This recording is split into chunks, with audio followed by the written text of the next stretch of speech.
Well, good morning and thank you very much for joining us. I am Iyori Folari, and my guest this morning is Mr. Napoleon Otache. Mr. Otache is a lawyer. He's also president of Economic Reforms Advocate. So thank you very much for making time for us this morning. It's something of an it's a subject that every Nigerian is interested in. Whether they know how it actually works out in that regard, the NNPC and the national economy, so that we can evaluate exactly how well do you think that NNPCL is doing. So maybe my first question is, can you just give us an overview of NNPCL Limited, that is L for Limited, and the national economy, its role? Good morning, viewers.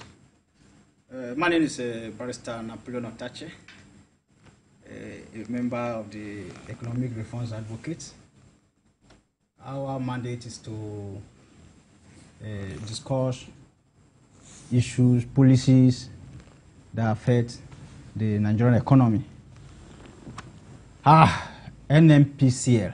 NNPCL, the impact, the role. How well is it doing? The role and how far the NNPCL as a company has fared so far, except one will be tempted to jump into conclusion. But if I am to, then it's too little, too less, below the expectation of Nigeria. The impact so far has been that of crisis. Okay. Litany of crisis, layers of crisis, from one crisis to another, We've never gotten it right. Do you have as far as our industry is concerned? Do you have any idea as to why indeed you arrived at that conclusion? The effects are obvious, and they are open for all of us to see. Starting from the non-functionality of our refineries, unending fuel queues, lack of transparency in the management of the industry, pricing issue, the phantom practice of subsidy, fuel subsidy, and a whole lot of issues.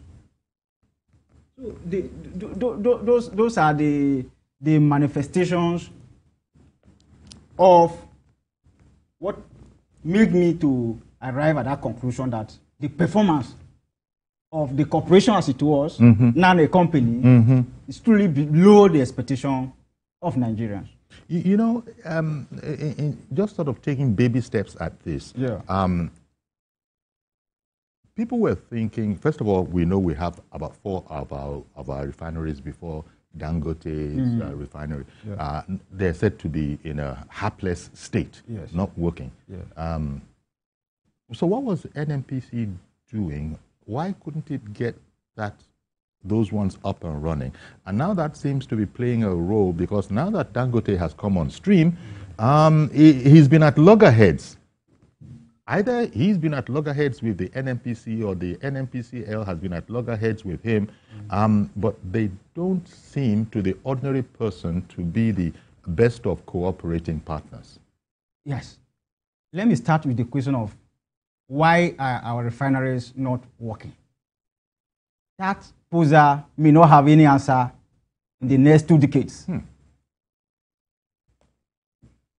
Why are refineries before Dangote comatose? Are comatose. In spite of billions of naira budgeted for what they refer to as turnaround maintenance. We never got to see the effect of those turnaround maintenance. Nigeria still remains the only oil-producing country that is not refining its products locally. Only in the world. Some countries that don't even have petroleum deposits still have functional refineries. Yet, we are among the largest crude producing nations on earth.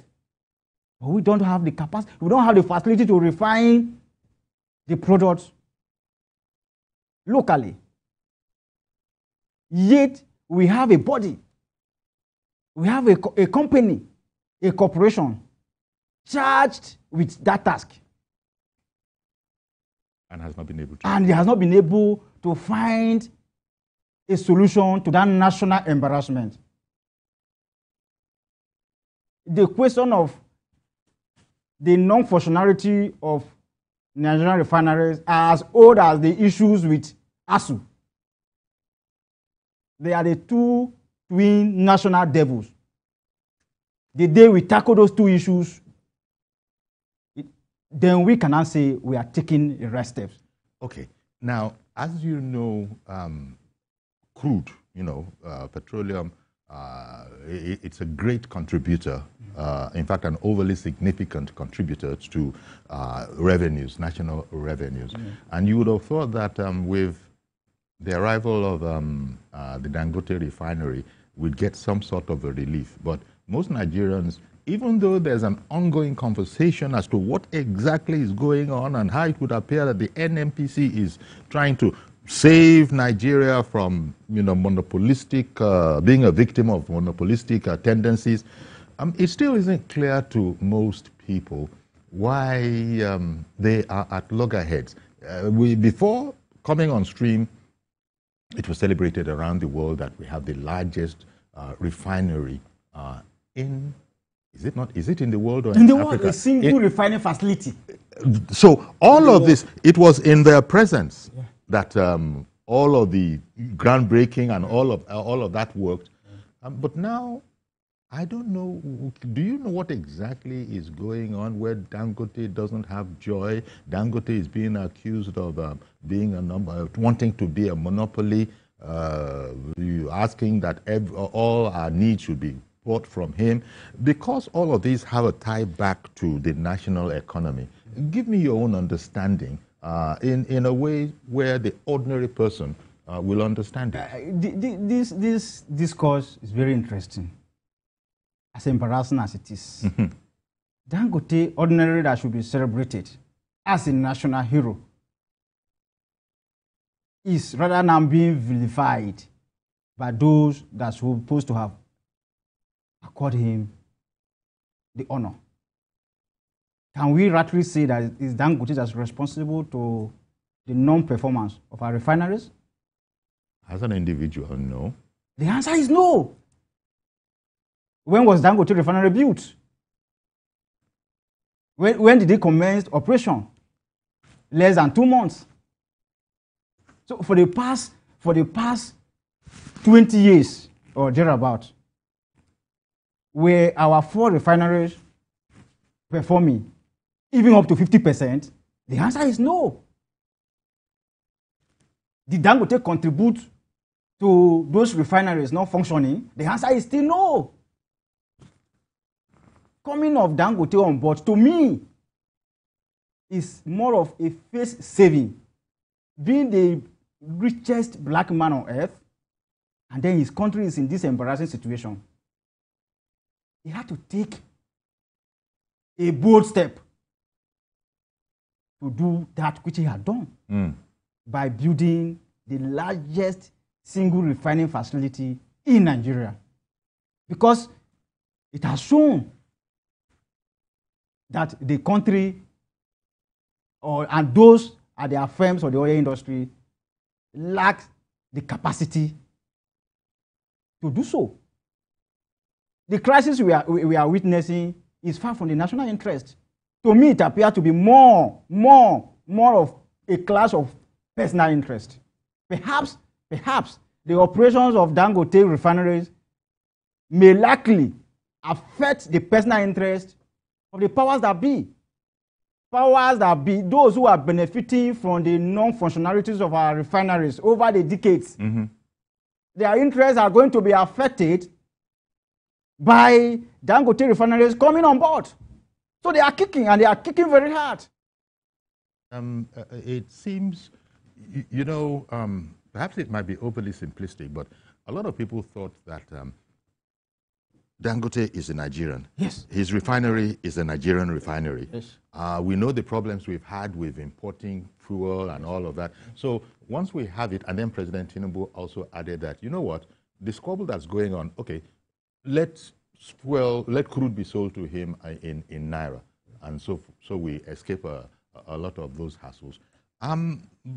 But what we have heard in terms of pricing from NNPC, it's just as if he were a foreigner, as if the whole as if the whole thing was a foreigner. We're still hearing about 990 naira as a landing cost. At landing from where to where? This is why most Nigerians are confused and begin to look at this whole question of the input into the national economy through NNPCL. Meanwhile, NNPCL has always said that we're not going to sit by here and allow any monopoly to take undue advantage. May I respond to this issue of monopoly that they bandied about? Has Dangote ever stopped any private entity from building a refinery in Nigeria? The answer is no. Not from building, but now he seems to be requesting, and I think I should emphasize the word seems. He seems to be requesting that NNPC and whoever else is concerned, you should see the way to getting everybody who needs the product in Nigeria to come to him. After all, Nigeria itself has a 20% stake in the whole Dangote refinery business. So explain to me what should Dangote be lobby before Nigerians ordinarily? If Dangote is selling a product and then a foreigner is selling the same product, naturally and ordinarily, as Nigerians, who do we think we should even be encouraged to patronize? We should patronize one of ours. So should Dangote be laboring, begging? You see, this is where we're going. Before Nigerians patronize him? Your question is rhetorical in the sense that it's a no-brainer. Of course, it should be Nigerians. But what is going on now is anything but that. And where is that difficulty? The difficulty why issues as simple as this, we couldn't bypass it, is because of personal interest. Those who are benefiting, profiting from importation will do all within their powers to make sure the refinery is crippled, so that it will be business as usual. Because coming on board of the Dangote refinery will make Nigeria to ask some questions, such as, how much is even the cost of building a refinery? 2, how long does it take to build a refinery? 3, what are the benefits associated with refining locally as against importation? 4, rather, what are the effects of local refining on the economy as against this practice of importation? So, coming on board of Dangote refinery will throw up those national questions, and fingers will be pointed at the right directions. Those cabals who must be mentioned in an attempt to providing answers to those questions. They won't be happy. They are the ones kicking, sir. If they are the ones kicking, and they are kicking very hard, but they can't be kicking effectively to the extent that the president has to intervene, as embarrassing in that. Indeed. The president has to intervene that, oh, please sell crude to Dangote. Why should that be that state of affairs that would warrant the president of a country? What is going on? Do you think it is the fact this state of affairs, is it due to the management caliber in NNPC? Because only recently, scores of youth stormed the headquarters of the NNPC, and this is Monday, and I'm looking at it here, demanding the immediate resignation of the group chief executive. These protests were led by civil society organizations. Going as far as that, it seems that people have the idea that, you know, the management here, maybe we can benefit from examining it properly and then taking a decision. Because if these demands are coming from protesters, and we're talking about, you yourself have just said now that, you know, it's doubtful what is going on in the NNPC as it relates to, I mean, we're buying fuel now at over 1,000 naira. In some states, it's close to 2,000. And this looks like a fairy tale. It looked like being exaggerating. It looked hyperbolic. Yes. At one time, not too long ago. It's unimaginable. Unimaginable. 2 years really. ago, if anybody had predicted And now, on the pulpit that yes, this year you were going to buy fuel they'll say he's close a fake. to 2,000, They'll say he's you fake. will stole him Yes, that as is a fake. prophet of doom. But now, because of what we are hearing, that let market forces, you know, let them reign supreme. See the situation we find ourselves in. So what's the way out of this? Yeah, just like you rightly noted, not protesters, Nigerians actually have been demanding for resignation, A change in the leadership of the leadership of the company, NNPCL. Because it has shown that the capacity is no longer there. For a point where a president had to intervene before crude could even be sold to one of its nationals. That enough is a show of incompetence. The ordinary in other climes, the leadership should have on their own willingly tabled their resignation. But because we are in different climes where people hold on to position as a matter of life and death. But everybody holds his position, especially in the public service, at the pleasure of the president. Or the president. You know? So, Mele Kolo Kyari, the leader, the group executive director of the NNP. Chief Executive Officer. Yes. Should take a lead by throwing the towel. He has been in the corridors of oil business, NNPCL, as far back as 1991. If we had not gotten it right with oil industry, the best person to point our accusing finger on is Mele Kyari. He has been there. You don't think that's a bit harsh? Because he's never these are companies. It's a company. It's effectively a company, and it has to be run by, you know, executives, and in this case, the chief executive. So I'm just asking for supporting evidence for the position you are adopting. That you don't need to look too far for the problems that we are facing in Nigeria. Look to the leadership of the NNPCL. And if there was a change in the general disposition there, whatever that disposition is, the oil industry is notably opaque as an industry. You don't really know what's going on. I don't think anybody can tell us how many barrels we're actually extracting, what is the value that we are making. These things seem to be understood across the nations to be national secrets. You are already answering the questions. So who should make Nigerians know the number of barrels? Isn't it policy? Isn't policy is on paper. It's civil servant that drives the policy and implements it. So if the civil servants or the public servant, as the case may be, fails to implement the policy, then they should be held to account for them, for their failure. Okay. Now, where to the extent that we don't even know how much of crude is lifted out of the shores of Nigeria. We don't. That alone is an indictment. But that has always and for that, somebody, before for the somebody coming that of is not a newcomer, for somebody that has been within the corridors of NNPC, yes, as it was, yes, as far back as 1991, yes, a child of 1991 today is a mother.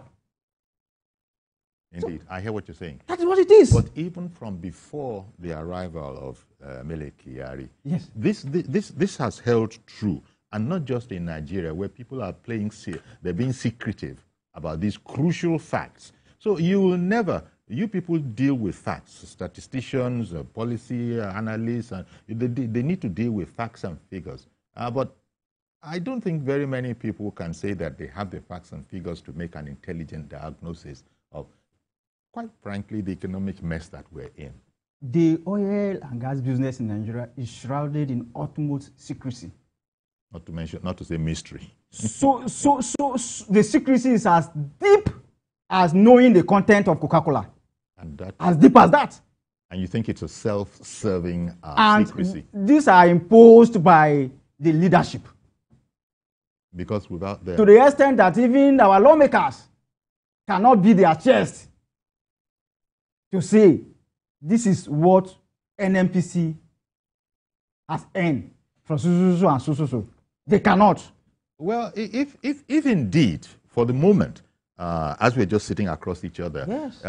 If that is the case, it can't go on forever, especially when you look at the mantra of the Tinubu administration. Yes. You know, renewed hope. Renewed hope. Yes. And so I was just going back to that point that before Mele Kyari came, this was the way it was, and then to be further a bit fair, it's not an exclusively Nigerian thing, where such a crucial resource, details of it are being hidden. Now, I don't know who it is being hidden from.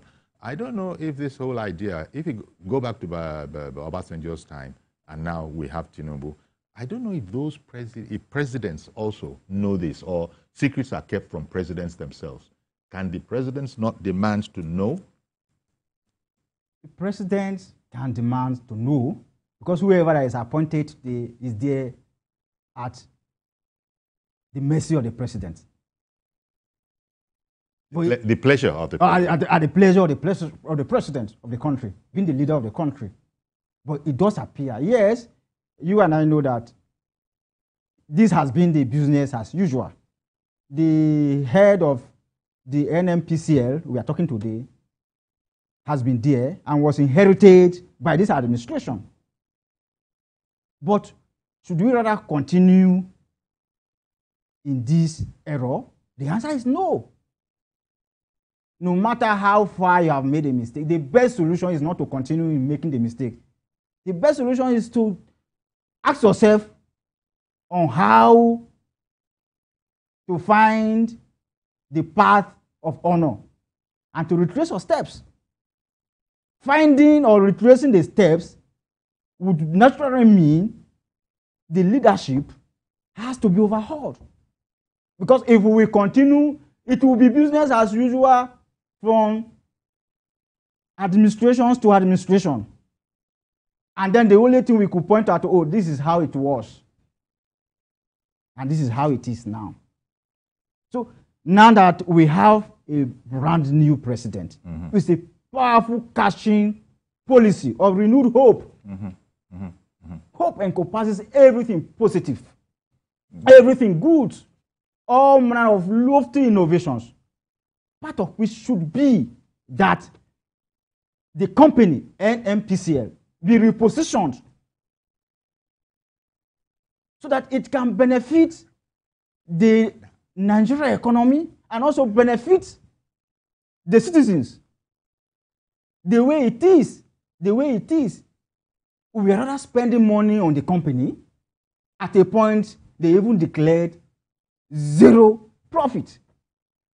Not to mention the fact that they also are owing billions to, global. They are owing billions to importers. Trillions, not billions, trillions. So if NNPCL were to be my private company, would I have still kept Mele Kyari as its manager up to this moment? The answer is no. Okay, let's take a break. The answer is obviously no. Okay, let's take a break at this point.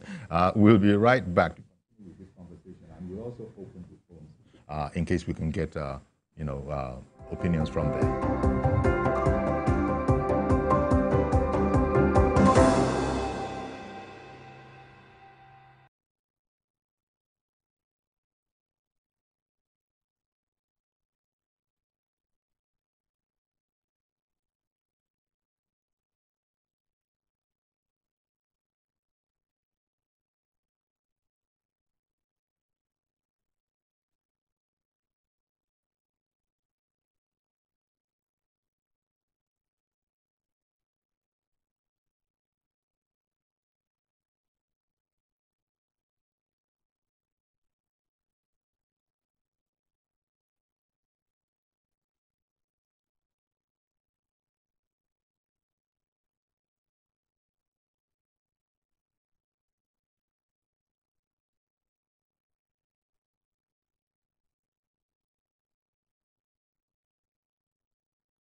Information is power, information is security, information is knowledge. On Labor Lens, we believe that working people around the world have real questions after run. They want to know how the world of work operates, what it means to the employer of labor, how policies affect workers in the workplace. On Labor Lens, I ensure we engage effectively the organized labor, organized private sector, and government to get out of them information workers are in need of. I am Sharon Ijason, asking questions that make you get sense of the workplace.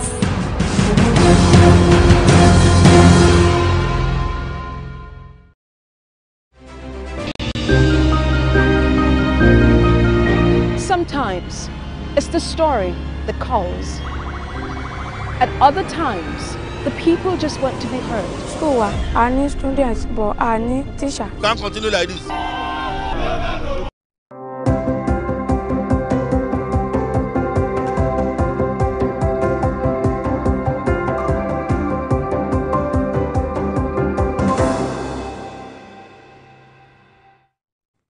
Okay, welcome back, and my guest is Mr. Napoleon Otoche. He's a lawyer and President Economic Reforms Advocate. We also have a caller on the line. Good morning. Where are you calling from? Can you hear us? Hello. Hello, sir. Good morning. Good morning. What's your name and where are you calling from?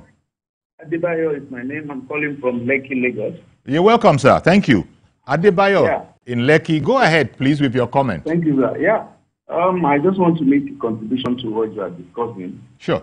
As far as I'm concerned, President Bola Ahmed Tinubu is the Minister of Petroleum. And if he sees anything going wrong, which is open to everybody, should be the one to fix it. Because this Dangote refinery has been something that everybody has been waiting for. And thank God, this year, about 2 months ago, it came on board. So I don't see any reason why there should be any shenanigans. And when I listen to news or read in the newspaper, that some people are still importing petroleum products into Nigeria. And it's CBN that is approving the forest for the importation. I just babbled. Does Nigeria have the hope? Because, we are clamoring for local production, and the local producer is here. Mm-hmm. And every effort is being made to sabotage the company. I believe the president, being the commander-in-chief and the head of, the father of the nation, should do the needful. And so that is my contribution. On him not saying anything or not doing anything in the recent time, and CBN and NNPCL are still issuing import licenses to people to import finished petroleum products in Nigeria. It is an indictment, and it should rise up to its responsibility. Thank you. Thank you very much, Mr. Adebayo, for calling in. I don't know what you think about that particular perspective. A quick one. Mm-hmm. Yes, the reference to our dear president as the Minister of Petroleum. Yes, rightly so. He is the Minister of Petroleum. All the ministers are there at his pleasure. And that is why we are making this call. If you appoint someone in whichever capacity, and the person is not living up to expectations, it behoves on the appointer. In this instance, it's not the president. You say, oh, we have seen your best, but your best are not good enough. Give way. I am sure you are aware that these matters, they can't, well, there are those who are saying that they can't and shouldn't come solely from the president's mouth because he's a Democrat, he's an accountant, he knows about finances, and these things, you can't stay in one room and say them because people are saying that, look, when you release these things, so to speak, to market forces, then we begin to get a true representation of matter. One, to what extent do you find this possible or indeed right? Because at some point it is said that no country leaves everything to market forces. No country leaves everything to market forces. But we are certainly striving in that direction, aren't we? We are, it appears. And my worry is not the terrain we had wanted to tow, but the objectives. One moment, please. I beg your pardon, because another caller has come on the line. Good morning. Thank you for calling in. What's your name and where are you calling from? Okay, this is George calling from Ikeja. Can you hear me? Yes, we heard you. Thank you very much for calling in. Go right ahead, please. Okay, I said this severally, that I do not know how the NNPC CEO managed to get his appointment renewed. If history is anything to go by, he hasn't done well. We have had several promises that refineries will work. He will postpone it month after month, year after year. Up till now, we don't have anyone that is working. A private man, set up a refinery to make it work. We had thought that with Dangote refinery in Nigeria, why we will not be using foreign exchange to buy crude, that's where we become cheaper. The price is not even the issue now. The issue is that the oil cabal are not ready to make things work. Yeah. So, to make Dangote's refinery to work for the benefit of us all. The speaker said something that caught my attention, that the president is the minister for petroleum. We all know that the president has a minister of state. The president cannot come and sit down at NNPC towers to be looking at files. He doesn't have that time. That's why he has minister of state. Uncle Yori, since this imbroglio started, have you heard from the minister of state for petroleum? I have a sensing that the NNPC and its management team, there are so many of them in that sector that are complicit in these conspiracies. And I think the president has to, in his usual courage, do something about NNPC for us to see a difference. We cannot remain like this, suffering in the midst of plenty for years. Yeah. I hear you. Thank you very much for calling in, Mr. George. And, we have on occasion actually hosted Mr. Mele Kyari on this program before. Peradventure, he might be listening or watching, if not he himself, people in that whole secretariat who are able to, comment on these whole matters, because it's quite opaque. It's quite opaque. We don't know, Nigerians don't know what is going on. And he is getting the rap now. I don't know if NNPCL might like to, call in and clarify to the extent that that is possible. That would be a delightful contribution, because we do know that we are watched and listened to far and wide. The call for NNPC to clarify will still not yield any positive results. But in trying there has been calls time without number. Because the NNPC is now being, quote unquote, vilified as the cog in the wheel of this new dawn of Nigeria having the largest refinery in the world. Why are we not getting the benefits? Why is it that with Dangote coming on board now, petrol is now more expensive? I was even saying 1,000 and something. You say there are places where it is closer to 2,000. Yes, there are states. So why is this going on? I don't know. If maybe, unless NNPC is not at liberty to speak, Mr. Mele Kyari, unless you are not at liberty to speak, because sometimes they say that there are people like that. The courts, for instance, it doesn't matter how wrong the public is getting it, they are not often at liberty to come out and state their own case in the general market square. No, the case with the NNPCL is a case of a decay that has gotten to a point where you can no longer cover the offensive odor.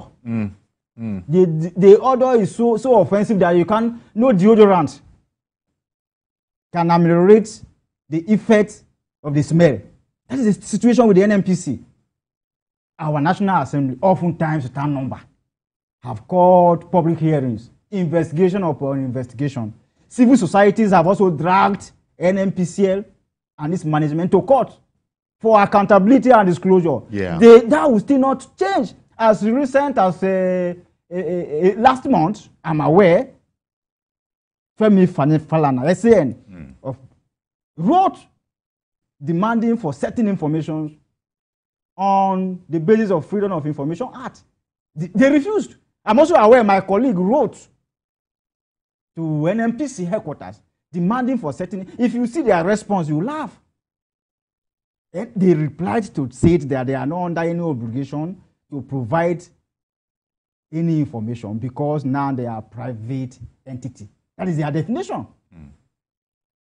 So, is the operations of the NNPC, there is no single amount of the operation of the NNPC that is funded by taxpayers' money? The answer is no. NNPC is still being funded. Yeah. Civil servants that are there are still being paid from which coffers? And even, I mean, people shouldn't forget that Nigeria has a stake in Dangote refinery. By law, they took a stake, whether you like it or not, Mr.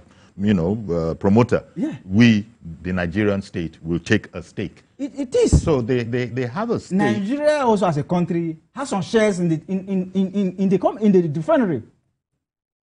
That's what I'm saying. So the citizens will be interested in knowing, to a great extent, what happens there. Exactly. Another caller on the line. Good morning to you. Prince calling from Abuja. Good morning, Prince. Prince in Abuja. Yeah. Go ahead, please. Good morning to your guests in the studio. Good morning, sir. Thank you for calling. I think we should, first of all, interrogate issues surrounding NNPC turnaround maintenance in regards to our refineries. Because if we look at the empiric evidence and reviews that we've had in terms of cost, which Dangote have incurred in getting its own refineries, the first thing you now need to ask yourself is, what are the monies that have been spent before now on the turnaround maintenance? Don't put this money side by side the cost that Dangote have expended in building its own refinery. You'll see that if we, as a country, we are serious with ourselves, we should be able to have, as a government, 2, 3, 4 standing working refineries built with turnaround money we've spent on the maintenance of our refineries that are not working. So if instead of celebrating the individuals, as you see the government of the day, taking it by the horn and saying, if a single individual can build a refinery with what we've spent in maintenance of our refineries that are not working, we're giving these citizens the mindset to know that in the next 6 months, we'll have 2 new refineries working for us because we have the money to do that. If we have 2 refineries, new refineries being built by the government, to complement what Dangote has today, I bet you in the next 1 year from now, this issue of fuel increment and all that will be a thing of the past. Because what we are looking at is Dangote as an individual has made his own refinery in the sense that he refines his products for the purpose of business and making profit. So he cannot sell to Nigerians when he knows very well that he's running a company, an independent company of his own that actually comes across profit. But government should be able to have a close substitute refinery that will say, okay, this is our own that can compete with Dangote to drive down the cost that we are incurring on our fuel. And if we have to do that, we'll have ourselves going forward on the pedestal progressiveness. But if we are not doing that, we'll still come back to the same circle. And we'll be moving around the circle and there won't be any headway for us as a country. Thank you for your time. And my regards to your guest. Indeed, thank you very much. Because I think he's saying it the way most people see it. Yes. Actually, because when you look at it, the Dangote refinery, for instance, he says he has half a million? Is it 500,000 or 500 million liters of fuel in storage? He said it's even costing him money. Yes, to stock, and it looks like he is seeing it probably as something of a gang up. They're not coming to pick this thing. The marketers are saying that no, it's too expensive, and besides, we want you to come and deliver to our depots, not. So the whole thing is a mess, and it does look as if, from not knowing very much about it, that Dangote refinery is being frustrated. Yes, just like the last caller, Mr. Prince said, the coming on board of Dangote refinery, we threw up some questions, and part of which is what is actually the cost of constructing a functional refinery. Because we will know from what we know it Dangote spent. We know it cost a pretty penny. Even and then it was way over budget. What Dangote ultimately spent. Yes. Remember, first of all, it took longer and it cost a lot more than they had thought at the time. Yes. As at 2023, Nigeria has spent over 17 trillion on what they refer to as turnaround maintenance. Which disappeared. 17 trillion. It disappeared into the abyss. Of what they refer to as turnaround maintenance. We have not seen any function, any effect of those maintenances. And the fund will keep being budgeted, being released, and be spent. Would NNPC rightly be held responsible, or is there any other area? It is NNPC, only NNPC, and NNPC shall be held responsible for all our woes in the oil and gas industry. And why I'm particularly pained about Mele Kyari is that he has been there. He has been in the NNPC cycle for the past 33 years. 1991 to now is 33 years. He has been there. Well, and it has been a story of poor performance or poor performance. And he's perfecting the poor performance as the year goes by. Well, we are not getting results. As I said, the best for him in a good country, in a civilized country, he shouldn't even need any call from citizens for him to resign. He would have honorably with his team and table a national apology. Oh, Nigerian, we are sorry we didn't do well. We are sorry we are resigning. That is not his own. But in Nigeria, people don't resign. They die with the office. Even this. But in this case, Nigerians are now dying by the inefficiency of the NNPC. But that is not Mele Kyari's assessment of the fact by his action that he is not doing what you are suggesting. And two, the president doesn't need any encouragement to remove a non-performing person. And the president hasn't done that. As powerful as our president is, as well-intentioned as our president is, I don't want to believe that our president knows everything. Okay. And I don't also want to believe that our president is giving the true position of all the happenings. I don't want to have that belief. You know, that is the reasons for this discussion. Perhaps this version of the fact is not presented to him in the way it is. In fact, I am sure our president will get the direct information on what is happening. You know, talking about this matter about facts and all of that. Yes. I was reading, there was a headline sometime in the past 17 trillion turnaround maintenance. Couple of days that allegedly Mr. Dangote misadvised or misinformed the president. I put the word allegedly in front there because people are making that statement that, I mean, the implication of that kind of an allegation, it means that he doesn't really have what he's saying he has. So the whole thing is a mess, really. At this level, you would expect nothing but the truth. It's too big to be messed around with. But apparently, we are having a go at it in Nigeria in muddying the waters. A refinery is not something you can hide. It's not a hut that you can build at the back of your house and hide it. The structure is so gigantic that any good player in any part of the world is interested in having a view of it through whichever means. So for a man of his status to have spent that kind of money, it therefore means that he means business. And he means well for Nigeria. There's a problem because NNPC. So why should Dangote be producing and be storing and be incurring debt on storage? And people meanwhile, we are still having fair queues. And people don't want to go people there. Are still on the queue in many filling stations. And it's only in Lagos that your roads are free. And the different marketers are explaining that it's not profitable, that we're here, it's a business. The figures are such that we can't go to Dangote on the terms. The hand of Jacob, the voice of Esau. Those marketers in quote, if we interrogate very well, it is the voice of NNPC management that is speaking through those marketers. The hand of Esau, the voice of Jacob. So you don't. That's the best way to explain it. How would you rather prefer to lift products from Lagos, which is just by the corner, than importing? you are lifting with Naira, then you now go and be sourcing for Forex. To go and import from Malta? Because this, to go and import from Russia? Because this has to go and import from Saudi or from where? Does it make common sense? The whole idea. Remember. Okay. Refining is not just about PMS, what you refer to as premium motor spirit. For alone, they multiply. There are other components of petroleum product that come with it as byproducts. As you refine, in the process of refining, you get diesel, you get kerosene, grease, and so many other byproducts that comes through the chain of refining. And those things are also valuable outside the job creation, outside reducing the stress on our Naira, and so many other benefits that are associated with refining in Nigeria.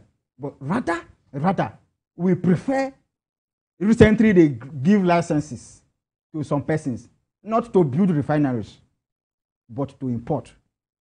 NNPC, yes, recently gave licenses to some players, in quote, not to build refineries so that they will come and compete with Dangote, so that we can see what is happening in the telecom between MTN, Glo, and the others. No, they gave them license to import because it's more convenient to. And what are they importing? Low quality products. These are all the complications that as alleged by Dangote. Dangote, as I know, is a serious business-minded man. He's not a street drunkard. I'm sure for him to come to a public with information, he must have verified and double verified it. You know, this whole... For him to make such a weighty allegation of a blending plant in Malta, yes, importing lower quality products to Nigeria laden with sulfuric content. That is almost all of us are mad. Wait a minute, sir. Almost all Nigerians are mad because of the hazardous content. You know, I think most Nigerians are disappointed because they're surprised. They had thought that the economics would work for us. It would favor us. But in the event, Dangote is now saying that I have a cutting-edge, state-of-the-art refinery. To save us of all the troubles. You know, yes. So it's the cleanest you can get yes. globally. Yes. And I'm hearing things such as, let everybody go and buy from wherever they can buy and put their price on it, and then Nigerians will pick up whatever they can afford.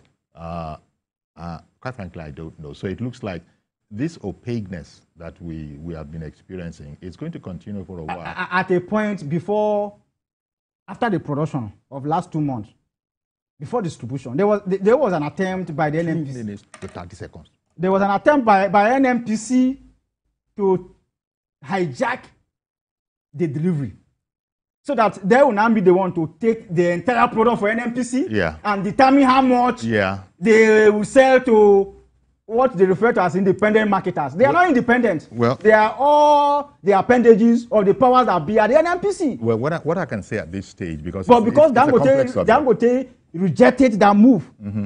It's a complex subject. They now have to instigate those persons to say, okay, if you don't want us to take control, maximum control of the distribution, don't buy from him.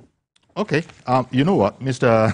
We are beginning to know the truth. Mr. Tachi, we're going to have to leave it here. But then again, let me again invite the NNPC to please give us a spokesperson, if not Mele Kyari himself, so that we get a better understanding of what is fast becoming a quagmire.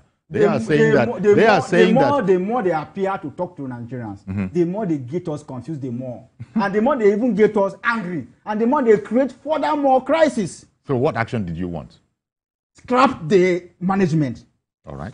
Bring in new, if we cannot find new and better persons to handle that sector. That's how this. We can employ foreigners. Okay. If you look all around Nigerians, and there are no capable hands. We're going to have to leave it here, Mr. Tachi. Mr. President should do the needful. We believe his Renew Hope agenda. And we believe that he will listen to this second version of the truth. Okay, Napoleon Otache, lawyer, president, economic reforms advocate. Thank you very much. Thank you, sir. And indeed, thank you to those that called in as well. We're going to have to leave it here. This is a subject that's not going to go away, so we'll return to it very, very soon. In the meantime, do please join us on Monday for a fresh edition. I am Iyori Folari. Have a great weekend.